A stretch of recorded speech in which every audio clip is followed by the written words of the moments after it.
माँ, समझने की कोशिश करो। मैं सपना से बहुत प्यार करता हूँ। सपना बहुत अच्छी लड़की है माँ। पढ़ी लिखी है, समझदार है, शहर में रही है और अच्छे से पली बढ़ी है। माँ, भैया की शादी तो आपने अपने मन से करा दी ना। अब कम से कम मुझे तो मेरी शादी अपने मन से करने दो। वैसे भी शादी करके लड़की के साथ मुझे रहना है जिंदगी भर, तो कम से कम लड़की मेरे मन की तो होनी चाहिए। और सपना को मैं बहुत पसंद करता हूँ। मैं उसके अलावा किसी से शादी नहीं कर सकता। अरे शांति, जब बेटा कह रहा है एक बार, तो एक बार कम से कम उसकी बात भी तो सुन लो। अरे एक बेटे की बहू तो अपने मन से लेकर आई ही हो, कम से कम दूसरे बेटे को तो उसकी मन से उसकी शादी कर लेने दो ना। बड़े बेटे ने तो तुम्हारी ख्वाहिश पूरी कर दी ना, तुम्हारे मन की दुल्हन लाकर। अब कम से कम अगर छोटा बेटा अपनी जिंदगी अपने हिसाब से जीना चाहता है तो जीने दो ना। वैसे भी बच्चे खुश रहे, माँ बाप को इससे ज्यादा और क्या ही चाहिए, है ना शांति? तो उसकी शादी उसी से कराओ ना, उसी लड़की से जिससे वो पसंद करता है। तुम तो चुप ही रहो।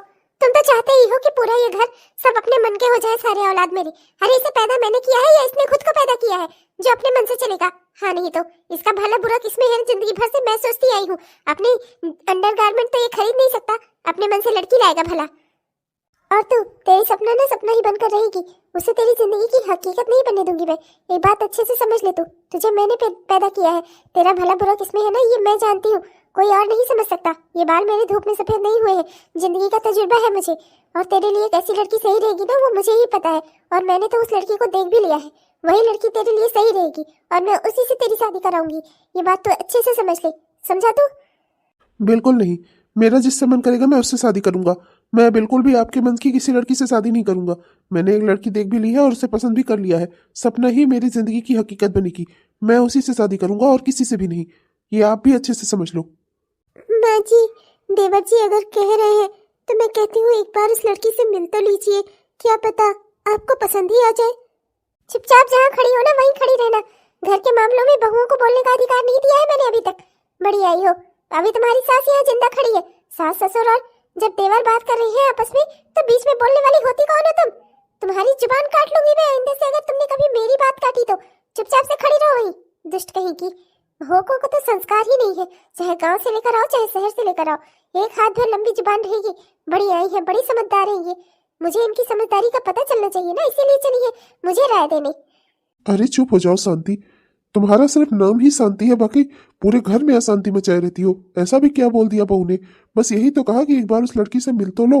तुम तो ऐसा उसके ऊपर गुस्सा हो रही हो। और इस घर की मेंबर है वो, घर में क्या सिर्फ काम करने के लिए है? घर के मामले में बोल नहीं सकती वो? हाँ, ये कहाँ का रूल हुआ?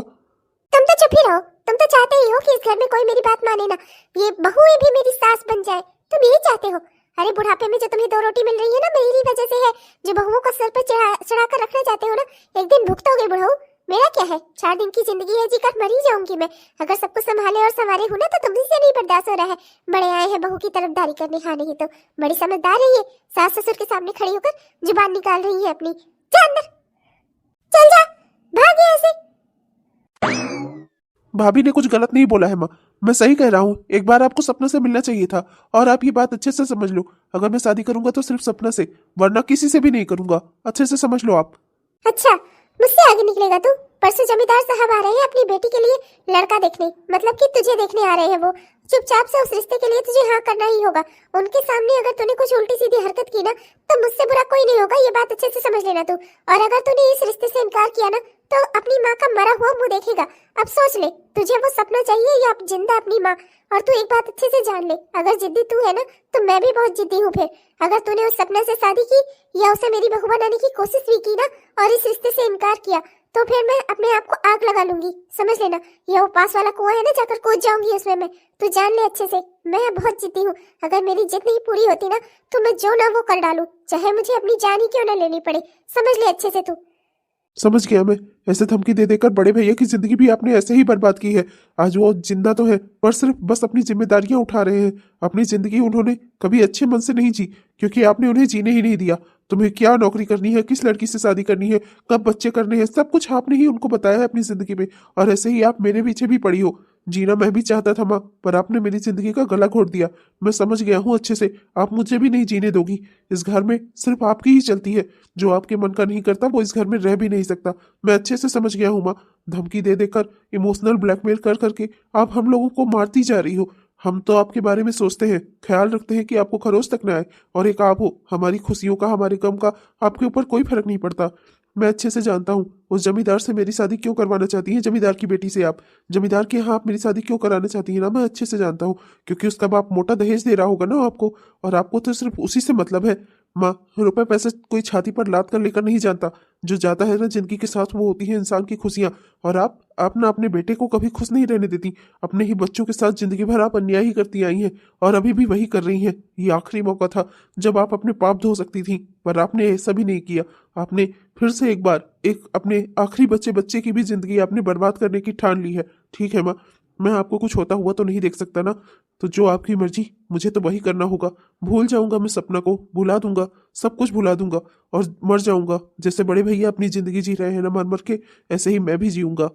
अच्छा, तेरा बड़ा भाई मर मर के जिंदगी जी रहा है अपनी, अच्छी खासी कंपनी में जॉब कर रहा है वो, समझ में आया तुझे? और जो वो बनना चाहता था फोटोग्राफर ना, फोटोग्राफरी करके उसे कुछ न मिलता, फोटोएं खींचता और घर का खर्चा सब कुछ ऐसे का तैसे ही पड़ा रहता। इतना बढ़िया परिवार न चलता उसका। मैंने कोई इसके साथ बुराई नहीं कर दी है, आज मेरी वजह से ही उसकी जिंदगी बनी हुई है। और जैसे तैसे एक लड़की से उसकी शादी करा दी, बेटी बेटा सब हो गए उसके, परिवार चल गया, और तो मुझे ही खराब बता रहा है। अरे कोई माँ जिंदगी भर अपने बच्चों के बारे में क्या बुरा सोच सकती है? हाँ, तो जैसे औलाद हो ना, तो अपनी माँ को दुश्मन समझेंगे।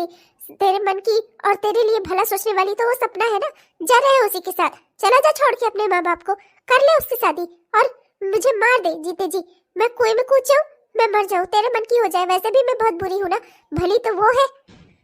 अरे 9 महीने तुझे अपनी कोख में रखा, अपना खून पिलाया, और अब तू बता दे कि मेरी माँ तो मेरी दुश्मन है। हाँ, दुश्मन तो हो ही। बचपन से तेरे लिए ख्वाब देखा था ना कि अपने मन की लड़की से तेरी शादी कराऊंगी। अब तू बड़ा हो गया है भाई, अपने फैसले खुद लेने लायक हो गया है, मैं कहाँ ही उस फैसले में आती हूँ। औलाद के साथ तो जैसे ही चाहे जो करा लो, करेंगे तो ये अपने मन की ही ना। जा चला जा भाई, तो जो तेरा मन करे वो कर ले, मैं बस उस फैसले में तेरे साथ नहीं हूँ। हाँ, ऐसे इमोशनल ब्लैकमेल कर करके मरने की धमकी दे देकर उसकी शादी करवा रही हो। अरे जिस लड़की से उसकी शादी करवा रही हो उसके बारे में भी तो सोचो। कल को उसकी जिंदगी में कोई तूफान आया, कौन जिम्मेदार होगा? वो जमींदार जब तुमसे सवाल पूछेगा कि तुम्हारा बेटा ही इस शादी के लिए तैयार नहीं था और तुमने उसकी शादी जबरदस्ती उस लड़की से क्यों करवाई, क्या उत्तर दोगी तुम? अरे उस लड़की के बारे में सोचो जिससे इसकी शादी करवा रही हो तुम। जब वो इस घर में आएगी कितने अरमान होंगे उसे, और जब उसके सारे सपने टूट जाएंगे उसे पता चलेगा, और कल को कोई ऊंच नीच हो गई, कौन जिम्मेदार होगा उसका बताओ? अरे एक लड़की की जिंदगी बर्बाद करते हुए तुम्हें डर नहीं लग रहा है? सिर्फ रुपयों पैसों के लिए शांति, रुपए पैसे जिंदगी भर रखे नहीं रहते किसी के। अभी भी तुम्हारे पास मौका है, उसकी शादी सपना से करवा दो और जमींदार को मना कर दो। मैं तुमसे कह रहा हूँ ऐसा कोई पाप मत करो कि जिसकी भरपाई न कर सको। आप चुप ही रहिए, भले बुरे का पता है मुझे अच्छे से। अरे एक बार लड़की वो शादी करके इस घर में आ जाए, फिर कोई दिक्कत की बात नहीं है। कुछ दिन उसके साथ रहेगा, अपने आप ही उसे चाहने लगेगा, मैं सब समझती हूँ। अरे ये सब जो प्यार मोहब्बत इसका है ना, इसका भूत 2-4 दिनों में ही उतर जाएगा, मैं अच्छे से जानती हूँ। अरे जमींदार की बेटी को आप इस घर में आने तो दीजिए, अपना हक वो खुद ही पालेगी, हमें कुछ करने की जरूरत ही नहीं है। बस एक बार वो इस घर में आ जाए दुल्हन बन के, कुछ दिनों तक इसके साथ रहेगी ना, इसका दिमाग ठिकाने आ जाएगा और अपने आप ही उस सपना को भूलकर उसी लड़की को अपनी पत्नी मान भी लेगा। बस आप कुछ मत बोलिएगा, कोई गड़बड़ मत करिएगा बस। हाँ, अच्छे से समझ लीजिए, अपने परिवार का भला ही सोच रही हूँ मैं। अरे सपना जैसी लड़की इस घर में आएगी, शहर वाली लड़की पढ़ी लिखी आकर अपने रूल चलाएगी। मैं जानती हूँ ना इन शहर की पढ़ी लिखी लड़कियों को, आती है और अपने ही रूल चलाने लगती है कि ऐसे कर वैसे कर, ये सही नहीं है वो गलत है। मैं अच्छे से समझती हूँ ना, मैं बस ऐसी लड़की लाना चाहती हूँ जो मेरे हिसाब से चले, समझे आप? और वो जमींदार की बेटी ही ना मेरे परिवार के लिए सही रहेगी। बड़ी बहू को लाई तो हूँ गाँव से, देखो एक शब्द नहीं निकाल पाती मुंह से, चाहे जैसे भी डांट दो चुपचाप चली जाती है। मैं कोई ऐसी लड़की नहीं लाना चाहती जिसकी हाथ भर की जुबान हो और जो मुझसे खड़ी होकर कर कर कर कर लड़े, समझ रहे हैं आप? बस मुझे अपने परिवार के लिए जो ठीक लग रहा है मैं वही कर रही हूँ, आप बस शांति बनाए रखिए। मैं तो शांति बना ही रहा हूँ। शांति अपने बच्चों के लिए मैंने हमेशा ही शांति बनाई है, वरना तो मैं तुम्हें कब का छोड़ चुका होता।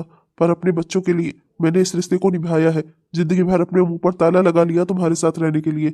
बस यही गुजारिश है भगवान से कि तुम कुछ ऐसा न करो जिसके बाद हम पछताए न चुके। बस भगवान करे कि सब कुछ ठीक रहे। और तुम्हें मैं क्या ही कहूँ शांति, काश तुम अपने बच्चों के मन की बात सुन पाती, काश तुम हम सबके करीब रह पाती, पर नहीं, तुमने तो जिंदगी भर बस अपने ही रूल चलाए हैं। ओ विकास, मैं तो बस यही सोचती हूँ, काश मैं भी गांव में पैदा हुई होती, गांव में पली बड़ी होती, तो शायद आज तुम्हारी माँ मुझे अपनी बहू के रूप में स्वीकार कर लेती। मैं तुमसे इतना प्यार करती हूँ, तुमसे दूर नहीं जाना चाहती। बस मेरी गलती क्या है कि मैं शहर में पैदा हुई, शहर में पली बड़ी, मैं जॉब करना चाहती हूँ, जॉब करके अपने परिवार की मदद करना चाहती हूँ। बस यही मेरी गलती है, इसीलिए मुझे तुमसे दूर होना पड़ेगा।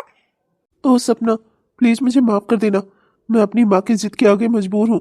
मैंने उनकी जिद के आगे घुटने टेक दिए हैं। अब मैं वही करूंगा जो मेरी माँ चाहती है, क्योंकि मैं अपने प्यार के लिए अपनी माँ की कुर्बानी नहीं दे सकता। मेरी माँ बहुत जिद्दी है और मैं नहीं चाहता कि मेरी वजह से उन्हें कुछ हो। इसलिए प्लीज मुझे माफ कर देना सपना। सपना, अपने दिल पर पत्थर रखकर तुमसे ये कह रहा हूँ। कह तो नहीं सकता, पर बहुत मुश्किल है मेरे लिए, पर मुझे कहना पड़ रहा है। प्लीज, तुम्हारे घर वाले भी तो तुम्हारे लिए रिश्ता देख रहे हैं। किसी भी एक अच्छे से लड़के को देखकर उससे रिश्ते के लिए हाँ कर दो, क्योंकि मैं तो अब किसी और का होने जा रहा हूँ ना। मुझे माफ कर देना सपना। मैं अब मजबूर हूँ और मैं नहीं चाहता कि तुम मेरे लिए रुको और उस इंतजार को करो जिसका कोई फल ना मिले तुम्हें। मैं अब तुम्हें बता दूं, मेरी माँ जहाँ चाहती है मुझे तो वहीं शादी करनी है ना सपना। इसलिए तुम भी अपनी जिंदगी को अपने हिसाब से जियो। मैं नहीं चाहता कि तुम मेरे लिए रुको। विकास, मैं तुमसे बहुत प्यार करती हूँ और तुम्हें बुलाना मेरे लिए इतना आसान नहीं होगा। मैं यहाँ हर पल तुम्हारा इंतजार करूंगी। तुम तो अपनी जिंदगी में आगे बढ़ने जा रहे हो, किसी और से शादी करने जा रहे हो, पर मेरे लिए ये बहुत मुश्किल होगा। देखो विकास, ये वही जगह है जहाँ हम पहली बार मिले थे। मैं इसी जगह पर हमेशा तुम्हारा इंतजार करूंगी और मुझे उम्मीद है कि भले ही तुम किसी और के हो गए हो, पर कम से कम मुझसे मिलने तो आ ही सकते हो ना। एक बार कम से कम कुछ देर बैठकर बात ही कर लोगे ना, तो मुझे बहुत अच्छा लगेगा। मैं आज से संतोष कर रही हूँ कि तुम किसी और की अमानत हो। मैं मानती हूँ दिल से, कम से कम हम दोस्त तो रह ही सकते हैं ना। क्या तुम मुझे अपनी दोस्ती का तोहफा दोगे? भूल जाओ कि हम कभी प्रेमी प्रेमिका की तरह एक दूसरे से मिले थे। भूल जाओ कि हमने कभी साथ में एक दूसरे के प्यार किया था, पर कम से कम मुझसे एक दोस्ती तो रख ही सकते हो ना। तुम्हारी दोस्ती मेरे जीने की उम्मीद बन सकती है। प्लीज, क्या तुम मुझे अपनी दोस्ती दोगे? ओह सपना, काश काश माँ हमारी शादी के लिए तैयार हो जाती। काश ये सब कुछ ऐसे ना होता। काश सब कुछ इतना ना बिगड़ता। सपना, प्लीज मुझे माफ कर देना। मैं शायद तुम्हारे प्यार के कभी लायक ही नहीं था। मैं एक बात कहना चाहती हूँ, वो जमींदार की बेटी ना बहुत लकी है। जरूर उसने कोई बहुत बड़ा पुण्य किया रहा होगा जो उसे तुम मिल रहे हो। तुम बहुत ही अच्छे हो और हमेशा अच्छे रहना। वो लड़की अब तुम्हारी जिम्मेदारी है। भले ही तुम्हारी माँ उससे तुम्हारी शादी करवा रही हो, मैं जानती हूँ कि तुम्हारा मन नहीं है उससे शादी करने का। तुम मुझसे प्यार करते हो, पर ये बात समझने की कोशिश करना कि वो लड़की वो इन सब बातों से अनजान है। उसे इन सब बातों की कोई पता नहीं है। वो तो एक अनजाने लड़के से शादी कर रही है ना। वो तुम्हारे भरोसे इस घर में आएगी। प्लीज, माँ जी के गुस्से से और माँ जी के नियम कानून से उसे बचाने की कोशिश करना। उसके एक अच्छे पति के रूप में उसके साथ रहना। मेरी दोस्ती का ये पहला और आखिरी तुमसे यही एक उम्मीद है। उम्मीद करती हूँ कि तुम जरूर पूरा करोगे मेरी ये बात। तुम्हें आज से अपने दिल से विदा कर दिया मैंने। विकास, आज से तुम मेरे लिए मेरा प्यार नहीं रहे, किसी और के पति होने जा रहे हो। बस यही उम्मीद करती हूँ कि उस लड़की को कभी कुछ दुख न सहना पड़े। तुम्हारे साथ वो खुशियों से रहे और तुम भी उसके साथ खुश रहो। बस यही एक उम्मीद है मेरी। अरे बहू, मैंने ही तुम्हारी शादी इस घर में करवाई है। हाँ, जमींदार साहब से ना तुम्हारे रिश्ते की बात मैंने ही की है। मैंने ही अपनी छोटी बहू के रूप में तुम्हें चुना है। मैं तुमसे बहुत प्यार करती हूँ बेटिया। मैं तुम्हें देखती ही मैंने तुम्हें पसंद कर लिया था अपने बेटे के लिए। हाँ, देखो ना, मेरी पसंद कोई गलत नहीं थी। पूरे शादी समारोह में हर कोई तेरी तारीफ ही कर रहा था। हर कोई कह रहा था कि चांद सी बहू लेकर आई हूँ मैं। हाँ, और तुम्हारे पापा ने तो इतना ढेर सारा सामान दिया कि मेरा पूरा घर ही भर गया। हर कोई तारीफ कर रहा था कि कितना सारा सामान मिला है लड़की की शादी में। अरे तो मैंने भी बोल दिया मेरा भी लड़का अच्छा खासा कमाता है भाई, तभी तो जमींदार साहब ने अपने दामाद के रूप में मेरे बेटे को चुना। बिटिया, तुम्हें कभी किसी चीज की कोई भी दिक्कत हो ना तो मुझसे कहना। तुम्हें चिंता करने की जरूरत नहीं है। हाँ, मैं हूँ तुम्हारे लिए इस घर में। हाँ, मैं ही तुम्हारी सास हूँ और मुझे आज से अपनी माँ ही समझना, ठीक है? ओके ओके सासू माँ, ठीक है, थैंक यू। और तू बड़ी बहू, तुझसे भी ज्यादा दान दहेज लेकर आई है ये। तेरे बाप से तो एक कार मांगी थी, वो दी ना गई थी उसे। उसके बदले में उसने क्या भेजा था? एक बाइक, एक बुलेट देकर मेरे बेटे को और भरगला दिया था। इसके बाप ने देख कितनी बड़ी सी कार भेजी है। अरे वो बड़ी वाली कार है। वो क्या नाम है उसका? स्कॉर्पियो। स्कॉर्पियो दिया है इसके बाप ने, समझी तू? तो अब तू अच्छे से समझ ले, मेरी इस बहू को कोई तकलीफ नहीं होनी चाहिए। अच्छे से इसका ध्यान रखना, किसी भी तरह की इसको कोई दिक्कत ना हो। समझ में आई? भिखारियों के खानदान से नहीं आई है ये, जमींदार की बेटी है। हर चीज का, हर जिंदगी में अपने इसने हर चीज का, किसी भी चीज की कोई कमी नहीं उठाई है। समझ रही है ना तू? हर चीज का आनंद ही लिया है इसने। तो अब इसकी किसी भी सेवा में कमी ना रहे। समझ ले एक बात अच्छे से। अगर तेरे बाप ने भी बुलेरो दे दिया होता ना तो आज तेरा ये दिन ना होता। चल हट मेरे आगे से। धोखा देके तेरे बाप ने तेरी शादी करवा दी इस घर में। अभी वो तो मेरी पसंद थी तू, इसीलिए मैं किसी से कुछ कह नहीं पाती। चल अब हट यहाँ से। मैं और किसी चीज की जरूरत है क्या? कुछ और ले आ दो तुम्हारे लिए। खाना पानी कुछ और खाना चाहोगी तुम? कुछ और चाहिए हो तो मुझे बताना, मैं तुम्हारी जिठानी हूँ। ओह नहीं नहीं, थैंक्स जेठानी जी, मुझे कुछ नहीं चाहिए। आप जाओ यहाँ से। और हाँ, अपने देवर को भेज देना, मुझे जरा उनसे ही काम है। अकेले खाना वाना नहीं खाना मुझे। खाना उधर वो ढक कर रखा हुआ है, वो आ जाए तो साथ में बैठकर खाएंगे। जरा उनको भेज दीजिएगा जल्दी। ठीक है देवरानी जी, अभी भेजती हूँ उन्हें। बेचारी कितनी खुश है ये अपनी शादी को लेकर। इसे तो पता ही नहीं है कि जिस इंसान से इसकी शादी हुई है वो इसे चाहता ही नहीं है, वो तो किसी और से प्यार करता है। पर मैं क्या ही करूं, मैं इसके सामने ये राज खोल भी तो नहीं सकती, और फायदा ही क्या है, बेकार में बेचारी को दुख ही होगा। मैं नहीं चाहती कि इसे दुख हो। भगवान करे कि देवर जी को सद्बुद्धि आ जाए और वो इस लड़की को अपनी पत्नी के रूप में स्वीकार कर ले, इसे कोई दुख ना हो। बेचारी न जाने ही कैसे उम्मीदें लेकर इस घर में आई है। माँ जी तो वैसे ही इसके लिए कल से नए नए नियम कानून बनाएंगी और रोज इसे प्रताड़ित करेंगी। कम से कम पति इसका अपना रहेगा तो कम से कम खुश तो रहेगी ये, किसी से तो अपना दुख दर्द बांट पाएगी। अरे वाह, आपने तो बहुत जल्दी अपने कपड़े अपने चेंज कर लिए। चलिए खाना खाते हैं, भूख लगी है मुझे। कितनी देर से रस्मों पे रस्में सब करवाए जा रहे थे, खाना ही कोई नहीं खिला रहा था। चलिए लाइए, खाना खाते हैं साथ में।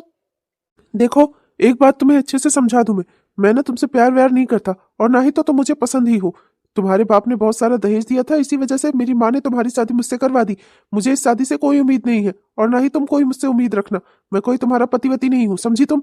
और बस अपना काम करो और अपने रास्ते रहो इस घर में। इस घर में शादी करके आई हो अपने पैसों के बल पर ना, तो बस ऐसे ही रहो।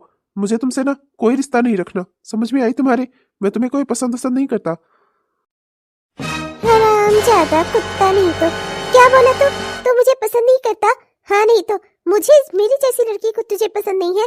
अरे तो जिंदगी में किसी को पसंद नहीं कर पाएगा। और तुझे क्या लगता है क्या मैं तेरे आगे हाथ जोड़ूंगी, भीख मांगूंगी कि तुझसे मेरी शादी हो गई है तो प्लीज अपने प्यार की भीख दे दो मुझे?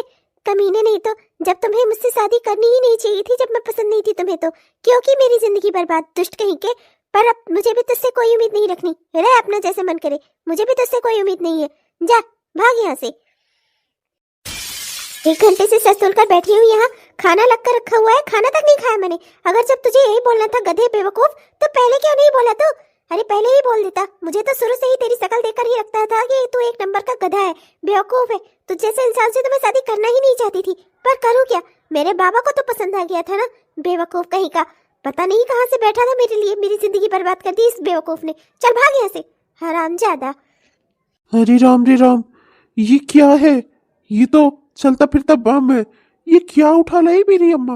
कह रही थी सभ्य संस्कारी गांव की लड़की जो अपने मुंह से जुबान नहीं निकालेगी, और ये हे भगवान, ये तो आइटम बम है, रोज मेरे घर में फटेगा।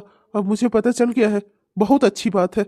अम्मा एकदम अपने टाइप की बहू लेकर आई है, बहुत सही है। अब झेलो अम्मा, मैं क्या ही कहूँ। मुझे जिस लड़की से प्यार करता था वो तो तुम्हें पसंद थी नहीं ना, वो घर में शांति रखती ना। ये बम जब रोज फटेगा घर में ना, तब तुम्हारे लिए अच्छा रहेगा। तुम ना इसी टाइप की बहू डिजर्व करती थी माँ। लो आ गई तुम्हारे टाइप की बहू इस घर में, एक और अशांति फैलाने वाली। अब मुंह खोल कर क्या खड़े हो एक गधों की तरह? निकलो मेरे कमरे से। ये सब जेवर गहने पहनकर 1 घंटे से लाद कर बैठी हुई हूँ, मेरा भी शरीर है, थक जा रही हूँ मैं। निकलो यहाँ से, मैं अपने कपड़े चेंज करूँ और सो आराम करूँ यहाँ से। चलो जा भाग। अच्छे से समझा दो तुम्हें, जमींदार की बेटी हूँ और पहलवानों की बहन हूँ मैं। मेरे साथ कुछ भी गलत करने की या मुझे कुछ भी गलत बोलने की कोशिश भी मत करना। अपने रास्ते रहना चाहते हो ना, अपने रास्ते ही रहना। खबरदार जो मेरे घर में या मेरे कमरे में तुम दिखाई दिए तो तुम्हारे हाथ पांव तोड़ दूंगी मैं। अभी तुमने मुझे देखा कहाँ है, समझा कहाँ है मुझे तुमने? अच्छे से सबक सिखा दूंगी मैं तुमको। तुम मुझे पसंद नहीं करते, मैं भी तुझे पसंद नहीं करती। थू है, चल भाग यहाँ से। मैं तुम्हें पसंद नहीं करता, तुमसे प्यार नहीं करता। अरे तो ना कर, कौन मजबूर कर रहा है तुझे? तेरी तो शक्ल देखते ही मुझे अंदाजा हो गया था कि तू 1 नंबर का बेवकूफ है, गधा है। पर करूँ क्या, मेरे बाबा को पसंद आ गया था ना तू। चल कोई नहीं, मुझे तो आराम से रहना ही है, चाहे ये घर मिले चाहे वो घर।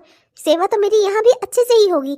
इस घर की छोटी बहू जो हूँ मैं, जमींदार की बेटी हूँ, पहलवानों की बहन हूँ मैं। मेरे साथ कोई कुछ गलत करने की सोच भी नहीं सकता। हाँ नहीं तो मैं तुम्हें पसंद नहीं कर रहा। अरे तो जा अपने रास्ते, मर कहीं जाकर। मेरा क्या ही जा रहा है, मैं अपने रास्ते रहूंगी। मैं तो इस घर में रहने आई हूँ, आराम से रहूंगी पैर पसार कर। हाँ नहीं तो मुझे किसी के प्यार की भीख नहीं चाहिए, मर जाकर कहीं। मेरा क्या ही जा रहा है। अरे बहू, शादी में इतनी भागदौड़ थी ना, मैं तो तुझे किसी से मिलवा ही नहीं पाई। ये तेरी छोटी ननद है, ले मिल ले इससे। मेरी बिटिया कीर्ति। नमस्ते भाभी। वैसे तो मैं आपकी ननद हूँ, मुझे लगा था आप मेरे पाँव छुएंगी, पर चलिए कोई नहीं, मैं ही आपको नमस्ते बोल देती हूँ। नमस्ते भाभी। और ये बताइए कि आज आपसे मैं पहली बार मिल रही हूँ, तो आपने मेरे लिए कोई नेक वेक निकाल कर रखा है क्या? अब मैं आपकी मुँह दिखाई कर रही हूँ तो आपको मुझे कुछ नेक देना चाहिए ना, मैं आपकी छोटी ननद हूँ। तो बताइए क्या रखा है आपने मेरी नेक में? 1 लाख रुपए, 2 लाख रुपए, सोने के कंगन, क्या लेकर आई हैं आप मेरे लिए? गैया, सुबह से उठकर बैठी हुई, मेरा सर फटा जा रहा है। तुम माँ बेटी यहाँ पंचायती करने आई हो? अरे एक कप चाय तो लेकर कोई आया नहीं मेरे लिए, यहाँ पंचायती करने आई हो? और नेक क्या, मुंह दिखाई तुम मेरी कर रही हो या मैं तुम्हारी, जो मैं तुम्हें नेक दूंगी? जब से इस घर में आई हूँ किसी ने 1 पैसे की कोई चीज मुझे नहीं दी है, और बड़ी आई हो तुम नेक लेने वाली। हाँ नहीं तो, अरे मेरे पापा के पास बहुत सारे पैसे हैं, तो क्या सब कुछ लुटा देंगे तुम पर? अरे इतना सारा दान दहेज शादी में मिला है, अभी तुम्हारा पेट नहीं भरा, और तुम अपने ससुराल से चली आई मुझे यहाँ नेक लेने मुझसे? हाँ, शर्म तो आई नहीं होगी जरा सा? भाभी के हाथ पर कुछ नहीं रखा लेने के लिए, पहले खड़ी हो गई मुंह खोलकर। मुंह बंद करो अपना, गंदे गंदे दांत देखकर ना मुझे बहुत बुरा लग रहा है, मुझे ना उल्टी आ रही है। बंद करो मुंह अपना। देख ले अम्मा, देख ले, तेरे राज में अब यही सब होना है। ससुराल से यहाँ आई थी भाभी से मिलने, इन्होंने तो बहुत अच्छी मुलाकात की मुझसे। आप कह रही थी बहुत बड़े खानदान की जमींदार की बेटी है ये। माँ, इससे अच्छा तो मैं ही भैया की किसी अच्छे घर में शादी करवा देती। आपने तो भैया की जिंदगी बर्बाद कर दी इस डायन से शादी कराकर। अरे कितना लड़ रही है ये, 5 मिनट में 50 बातें बोलती है। हे भगवान, मेरा भाई कैसे झेलेगा इसे? चली ही जाना यहाँ से, वरना मेरे हाथ भी चलते हैं जुबान के साथ साथ, एक एक को ठीक कर दूंगी मैं यहाँ पर। किसी का कुछ सहने नहीं आई हूँ मैं यहाँ। अपने भाई की बहुत अच्छी शादी करवा देती, अरे तो करवा देती, तेरे भाई को और मिलता ही कौन? मेरी जैसी लड़की उसके किस्मत में आ गई नहीं, ये उसके लिए बड़ी बात है। मेरी जैसी लड़की से उसकी शादी होनी नहीं चाहिए थी। तुम लोग मेरे लायक नहीं हो, ये खानदान नीच है, नीच खानदान में मेरी शादी हुई है, मुझे अच्छे से पता है। मेरे बाप के पैसों के लिए तुम लोगों ने मुझसे शादी करवा दी अपने बेटे की, सब जानती हूँ मैं। दुष्ट कहीं के, तुम लोगों की वजह से ना मैं बहुत कुछ परेशान हूँ। अब चले जाओ मेरी नजरों के सामने से, किसी एक की भी शक्ल नहीं देखनी मुझे। चल निकल मेरे यहाँ से, भाग।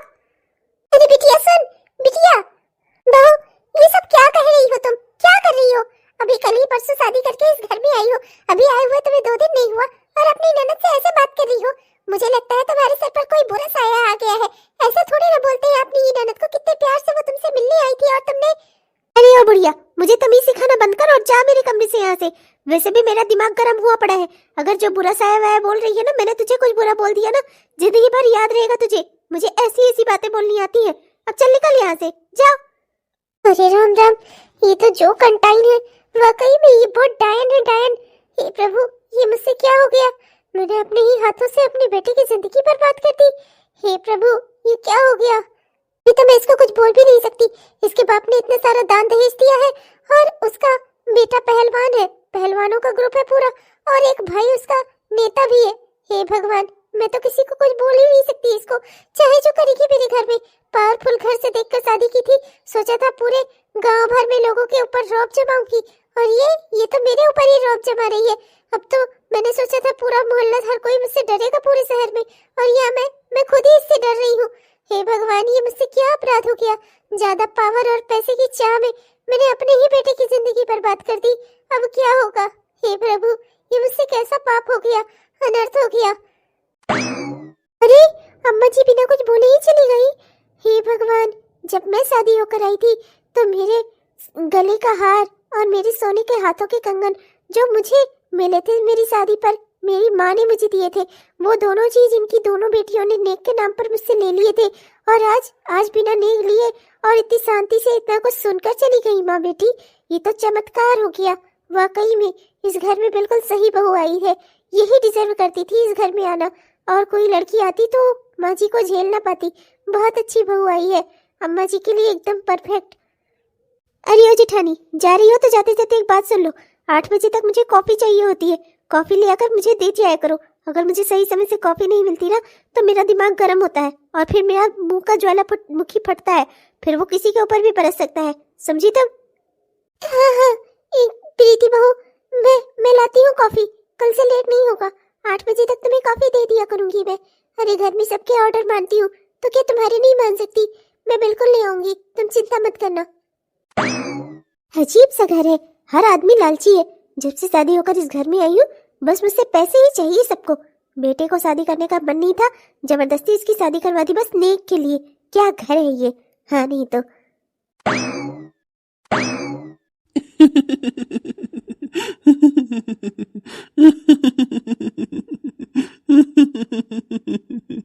अरे मैं तुमसे क्या बताऊं, बात बात में साला कुत्ता कमीना तो ऐसे ही बोल देती है। 10-20 गालियां तो उसके मुंह से ऐसे ही निकलती रहती हैं। और यार एक बात और, 5 मिनट में 50 बातें बोल सकती है वो। एकदम मेरे माँ की परछाई है वो, परछाई। अपने मन से लेकर आई थी ना, एकदम सही बहू मिली है उन्हें, एकदम उनके टाइप की।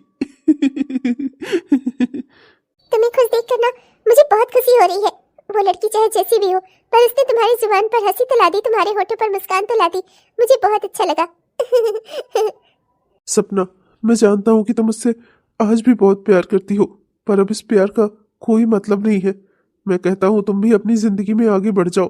बार बार मैं तुम्हें ये बात बोल नहीं पाऊंगा, क्योंकि तुम भी जानती हो दिल से मैं कभी ऐसा नहीं चाहूंगा।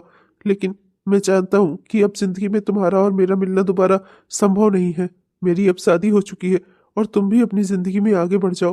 कोई ऐसा तुम्हें भी मिले जो तुम्हें हंसी लाए, तुम्हारे होठों पर मुस्कान लाए, तुम्हारे साथ खुशी से रहे। मैं तुम्हारे प्यार के काबिल नहीं था सपना। मुझे भूल जाओ, मुझसे मिलना बंद कर दो, मेरी शक्ल मत देखो। मैं कभी भी तुम्हारे लायक नहीं था, मैंने तुम्हें धोखा दिया है। अगर मुझे अपने माँ के मन से ही शादी करनी थी तो मुझे कभी तुमसे दिल नहीं लगाना चाहिए था। गलती सरासर मेरी है, मैंने तुम्हारी भावनाओं के साथ खिलवाड़ किया है और आज मेरी वजह से तुम जिंदगी में अकेले हो। मैंने तो शादी कर ली, पर तुम अपनी जिंदगी में आगे नहीं बढ़ पा रही हो। प्लीज सपना, मेरी बात मानो, अपनी जिंदगी में आगे बढ़ो और अपनी जिंदगी में भी खुशियां हासिल करो, प्लीज।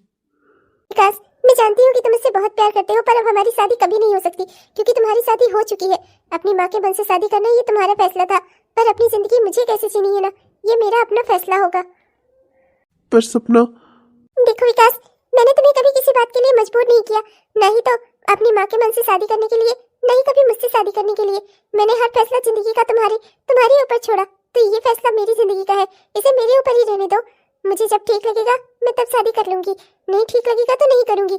जिंदगी भर बस तुमसे दोस्ती रखना चाहती हूँ, तुम्हारी बातें यूं ही सुनना चाहती हूँ, तुम्हें हंसते हुए देखना चाहती हूँ, तुम्हारी जिंदगी की हर बात सुनना चाहती हूँ, तुम्हारे बच्चों को अपनी गोद में बिठाकर खिलाना चाहती हूँ। इतना हक तो मुझसे मत छीनो। तुम्हारी दोस्ती के नाते कम से कम इतना तो मुझे अधिकार है ना, तुम मेरे दोस्त तो बने रहोगे ना।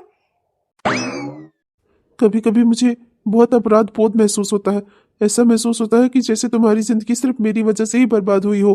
अगर मुझे तुमसे प्यार करना था तो शादी भी मुझे तुमसे करनी चाहिए थी। इतना मजबूर मुझे कभी नहीं होना चाहिए था कि मैं तुम्हें धोखा देता। मेरी वजह से आज तुम जिंदगी के इस मुकाम पर हो, अकेले हो। जब तक तुम्हारा घर नहीं बस जाता ना, मैं हमेशा एक पछतावे में रहूंगा। गलती मेरी ही है। तुम इस बात का कोई पछतावा मत करो। जिंदगी में जो कुछ भी होता है ना, ईश्वर की इच्छा से होता है। अगर भगवान ने तुम्हारे लिए कोई ऐसी लड़की भेजी थी जो तुम्हारे घर के लिए ठीक थी, तो ऐसे ही मेरी जिंदगी में कोई ऐसा इंसान आएगा जो मेरी जिंदगी के लिए ठीक होगा, मेरे घर के लिए ठीक होगा। तुम उसकी चिंता मत करो, तुम बस अपने घर परिवार पर ध्यान दो। माँ जी ने तुम्हारी शादी बहुत ही उम्मीदों से करवाई है, अब वो लड़की तुम्हारे घर में तुम्हारी जिम्मेदारी है। मैं चाहती हूँ कि तुम उसके साथ अच्छे से रहो और अपनी जिम्मेदारियाँ उठाओ। अपनी पत्नी को मान दो, सम्मान दो। माँ जी के गुस्से से और माँ जी के नियम कानून से उसकी रक्षा करो, ये सब तुम्हारा फर्ज है।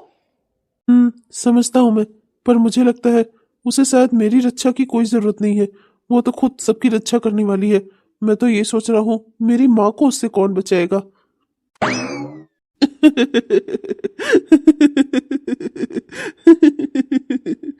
तुम भी ना बहुत दुष्ट हो, हाँ नहीं तो। मैं तो अब कभी इस घर में कदम नहीं रखूंगी माँ। हाँ, मैं समझ गई, आपकी बहू अब मेरी बेइज्जती करेगी। आपका तो किसी इस घर में चलता ही नहीं है। हाँ नहीं तो आपके आगे उन्होंने मुझे कितनी बड़ी बड़ी बातें कही। अरे 5 मिनट में लगभग 5000 बातें बोली होंगी उस लड़की ने मुझे। मैं समझ गई हूँ, मेरा मायका खत्म है यहाँ से। मेरी माँ की ही जब नहीं चल रही है इस घर में, तो मेरी क्या ही चलेगी। हाँ नहीं तो जरा सा नेक ही तो मांगने गई थी। कौन सा उनका घर लिखा लिया था मैंने, उनकी प्रॉपर्टी लिखा ली थी। नेक ना देना पड़े उसके लिए मुझे इतना कुछ सुनाया उन्होंने। मैं अपने ससुराल जाकर क्या मुंह दिखाऊंगी, क्या कहूंगी सबको। मुझे नेक में क्या मिला है, क्या दिया मेरी भाभी ने। अरे बिटिया, मैं तुम्हें 10,000 रुपए दे तो रहा हूँ, वही ले जाकर अपनी सास को दिखा दो, कह दो यही मिला है नेक में। पर तुम्हें तो ज्यादा की इच्छा है ना, तुम्हारी नजर तो छोटी बहू के हार पर थी, पर उसने तो तुम्हें दिया नहीं, उससे पहले ही उसने तुम्हारी करनी उतार दी। अरे बिटिया, तो अब मैं क्या करूं? कहा तो मैंने उसे तुझे नेक देने के लिए, पर देखा नहीं कितना गर्म हुई पड़ी थी वो, कैसे कैसे जवाब दे रही थी। इस वक्त उससे कुछ बोलना सही नहीं है।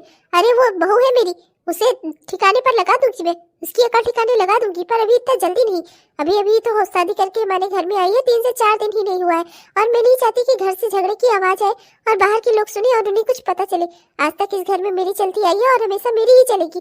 परेशान मत हो, अभी जो तेरे बाबा दे रहे हैं वही ले जाकर दिखा देना अपनी सास को, बाकी मैं हैंडल करती हूँ बाद में, देखती हूँ। घर मेरा है और यहाँ मेरे ही नियम कायदे कानून चलेंगे, किसी और के नहीं, तो चिंता मत कर।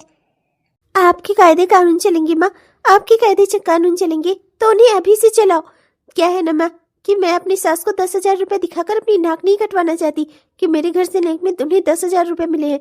उन्होंने देखा है आपके घर में कार आई है, कितने बड़े घर से बहू लेकर आई हैं आप, तो क्या 10,000 रुपए नेक में दिखाऊंगी तो वो मान जाएंगी।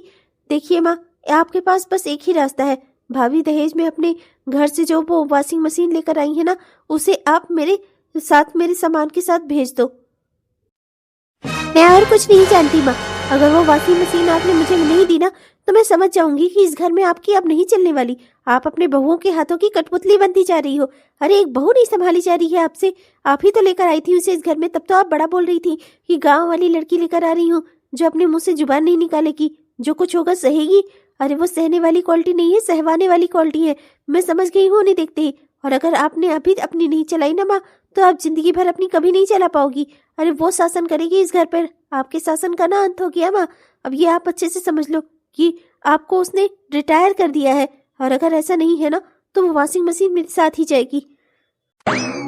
हे भगवान, वहाँ अंदर इस लड़की ने इतना इसकी करनी उतारी, लेकिन अभी भी इसका दिमाग ठिकाने पर नहीं आया है। और इस सामान मांग भी रही है तो उसकी वॉशिंग मशीन जो नई वाली लेकर आई है वो, अरे अगर उसे पता चल गया ना, एक एक को ठीक कर देगी वो। मैं तो डरती हूँ उससे। पहलवान की बहन है भैया, पता नहीं कब हाथ उठाने लग जाए या पहलवान को ही फोन कर दे। अरे अगर उसे खरोच तक आई ना तो पहलवान और उसके घर के गुंडे भाई ना हम सबकी जान ले लेंगे। और माँ जी ना पैसे और पावर के चक्कर में ना बहुत अच्छे घर से लड़की लेकर आई है, ये बात माँ जी भी अच्छे से जानती है।